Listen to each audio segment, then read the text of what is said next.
ನಮಸ್ಕಾರ. ಇವತ್ತಿನ ವಿಡಿಯೋದಲ್ಲಿ ಪ್ರಶ್ನೆ ಏನಪ್ಪ ಅಂದರೆ ಕೈಮದ್ದಿಗೂ ಮತ್ತು ಕೈಮಸಿಗೂ ಇರ್ತಕ್ಕಂಥ ವ್ಯತ್ಯಾಸನ ತಿಳಿಸ್ಕೊಡಿ ಅಂತೇಳಿ ಕೇಳ್ಕೊಂಡಿದ್ದಾರೆ. ನೋಡಿ, ಕೈಮದ್ದು ಅನ್ನೋದು ಸಾಮಾನ್ಯವಾಗಿ ಎಲ್ಲರಿಗೂ ಕೂಡ ಗೊತ್ತಿರ್ತಕ್ಕಂತಹ ವಿಷಯನೇ. ಆ ಒಂದು ಮದ್ದಡಿಯಿಂದ ಆಗುವಂತಹ ಸಮಸ್ಯೆಗಳನ್ನ ಸ್ವತಃ ಕೆಲವು ಜನಗಳೆಲ್ಲ ಅನುಭವಿಸ್ತಾ ಇದ್ದಾರೆ. ಆ ಅನುಭವದಿಂದ ಆಗಿರುವಂತಹ ಕೆಲವೊಂದು ಘಟನೆಗಳ ಬಗ್ಗೆಯೂ ಕೂಡ ತಿಳಿಸ್ಕೊಟ್ಟಿದ್ದಾರೆ. ಮತ್ತು ನನ್ನ ಯೂಟ್ಯೂಬ್ ಚಾನಲಲ್ಲೂ ಕೂಡ ಅಷ್ಟೇ ಕೆಲವೊಂದು ವಿಡಿಯೋಗಳೆಲ್ಲ ಅಪ್ಲೋಡ್ ಮಾಡಿದ್ದೀನಲ್ಲ, ಕೆಲವೊಂದು ಸಾಕ್ಷ್ಯಗಳನ್ನು ಕೂಡ ಇದೆ ಯೂಟ್ಯೂಬ್ ಚಾನಲಲ್ಲಿ. ಅವರೇ ಸ್ವತಃ ಅವ್ರಿಗಾಗಿರ್ತಕ್ಕಂತಹ ಅನುಭವಗಳ ಬಗ್ಗೆಯೂ ತಿಳಿಸ್ಕೊಟ್ಟಿದ್ದಾರೆ. ಈ ಮದ್ದಡಿ ಅಂತ ಅನ್ನೋದು ಊಟದ ಜೊತೆಯಲ್ಲಿ ಸೇರಿಸಿ ಮಂತ್ರಿಸಿ ಅದರದ್ದೇನು ಪ್ರೊಸೀಜರ್ ಇದೆಯೋ ಆ ಪ್ರೊಸೀಜರ್ ಮುಖಾಂತರವಾಗಿ ಆ ಊಟವನ್ನು ಕೊಡ್ತಾರಲ್ಲ, ಆ ಊಟವನ್ನು ಯಾವ ಮನುಷ್ಯ ಸೇವನೆಯನ್ನು ಮಾಡ್ತಾನೋ ಅದು ಹೊಟ್ಟೆ ಒಳಗಡೆ ಹೋಗುತ್ತೆ, ಬ್ಲಡ್ಡಿಗೆ ಸೇರಿಕೊಳ್ಳುತ್ತೆ, ಅಂಗಾಂಗಗಳಿಗೆಲ್ಲ ಸೇರಿಕೊಳ್ಳುತ್ತೆ, ಚರ್ಮ ಸೇರಿಕೊಳ್ಳುತ್ತೆ. ಹೀಗೆ ಒಂದು ಸ್ಟೆಪ್ ಬೈ ಸ್ಟೆಪ್ಪು ಸೇರ್ತಾ ಹೋಗುತ್ತೆ. ಅಂದರೆ ಸ್ಲೋ ಆಗಿ ಸೇರ್ತಾ ಹೋಗುತ್ತೆ. ಅದಕ್ಕೆ ಸ್ಲೋ ಪಾಯ್ಸನ್ ಅಂತೇಳ್ಬಿಟ್ಟು ಕರಿತೀವಿ ನಾವು.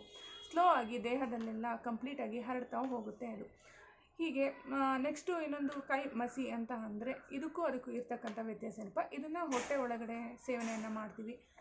ಇದು ಮಸಿ ಅಂತ ಅಂದರೆ ಈಗ ಹೇಗೆ ನಾವು ಪೇಪರ್ ಸುತ್ತಿದಾಗ ಮಸಿ ಬರುತ್ತಲ್ಲ, ಅದೇ ಪ್ರಕಾರವಾಗಿ ಮಸಿ ಇರುತ್ತೆ. ಅಂತಹ ಒಂದು ಮಸಿಯನ್ನು ವೆಹಿಕಲ್ಗಳಿಗಾಗಲಿ ಮನೆಗಳಿಗಾಗಲಿ ಅಥವಾ ಮನುಷ್ಯನ ಅಂಗಾಂಗಗಳಿಗೆಲ್ಲ ಹಚ್ಚಿದಾಗ ಏನಾಗುತ್ತೆ ಅಂದರೆ ಅದು ಅಲ್ಲಿ ಪ್ರಾಬ್ಲಮ್ ಕೊಡ್ತಾ ಹೋಗುತ್ತೆ. ಈಗ ಒಂದು ಮನೆ ಇರುತ್ತೆ, ಆ ಮನೆಗೆ ಏನಾದರೂ ಮಂತ್ರಿಸಿ ಈ ಒಂದು ಕೈ ಮಸಿಯನ್ನು ಹಚ್ಚಿದಾಗ ಏನಾಗುತ್ತೆ ಅಂತ ಅಂದರೆ ಮನೆಯಲ್ಲಿ ಇರ್ತಕ್ಕಂಥ ವಾತಾವರಣನೇ ಚೇಂಜ್ ಆಗಿ ಹೋಗುತ್ತೆ. ಮತ್ತು ಇನ್ನೊಂದು ಟೈಮು ನಾವು ಯೋಚನೆ ಮಾಡಬೇಕು ಅಂತ ಅಂದರೆ ಇವಾಗ ನಾವು ಸುಮಾರು ದಿವಸ ಬೇಳೆಕಾಳುಗಳನ್ನೆಲ್ಲ ನಾವು ಮನೆಯಲ್ಲಿ ಇಟ್ಟಿರ್ತೀವಿ. ಅಂತಹ ಒಂದು ಬೇಳೆಕಾಳುಗಳೆಲ್ಲ ಕೊಳಿತಾ ಬರುತ್ತೆ, ಹುಳು ಆಗುತ್ತೆ. ಆದರೆ ಇಂತಹ ಮನೆಗಳಲ್ಲಿ ಏನಪ್ಪ ಅಂತ ಅಂದರೆ ಸಡನ್ಲಿ 3 days ಇಟ್ಟರು, 1 day ಇಟ್ಟರು, ಅಕಸ್ಮಾತ್ 2 days ಅಂತೇಳಿ ಇಟ್ಟರು ಕೂಡ ಹುಳ ಆಗ್ತಾ ಹೋಗುತ್ತೆ.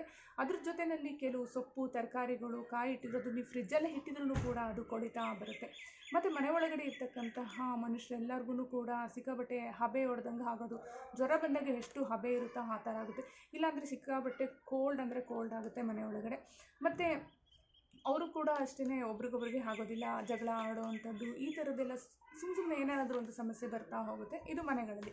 ಅದೇ ಮನುಷ್ಯನ ಒಂದು ಈ ಒಂದು ತಲೆಭಾಗದಲ್ಲಿ ಏನಾದ್ರೂ ಹಚ್ಚಿದಾಗ ಏನಾಗುತ್ತೆ, ಅವನಿಗೆ ಹುಚ್ಚಿಡ್ದಂಗೆ ಆಗುವಂಥದ್ದು, ಸುಮ್ಮನೆ ಟೆನ್ಷನ್ನು, ಯಾರಾದರೂ ಒಂಚೂರು ಮಾತಾಡ್ಸಿದ್ರೆ ಸಾಕು ಸಿಕ್ಕಾಪಟ್ಟೆ ಕೂಗಾಡೋದು, ಚೀರಾಡೋದು, ಈ ಥರ ಒಂದು ಕಲ್ಪನೆಯಲ್ಲೇ ಮುಳುಗಿರ್ತಾನೆ. ಮತ್ತು ಅದ್ರ ಜೊತೆಯಲ್ಲಿ ಏನಪ್ಪ ಅಂತ ಅಂದರೆ ಅವ್ನು ಏನು ಬುದ್ಧಿವಂತ ಆಗಿರ್ತಾನೋ ಆ ಬುದ್ಧಿವಂತಿಕೆ ಏನು ಕೂಡ ಇರೋದಿಲ್ಲ.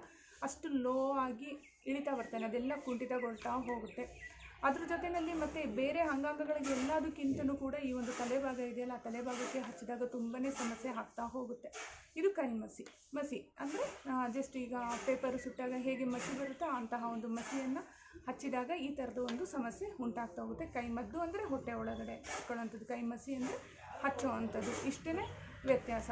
ನೋಡಿದ್ರೆ ವೀಕ್ಷಕರೇ, ಇವತ್ತಿನ ಈ ವಿಡಿಯೋದಲ್ಲಿ ಕೈ ಮಸಿ ಮತ್ತು ಕೈ ಮದ್ದಿನ ಬಗ್ಗೆ ಇರ್ತಕ್ಕಂಥ ವ್ಯತ್ಯಾಸದ ಬಗ್ಗೆ ನಾನು ತಿಳಿಸ್ಕೊಟ್ಟಿದ್ದೀನಿ.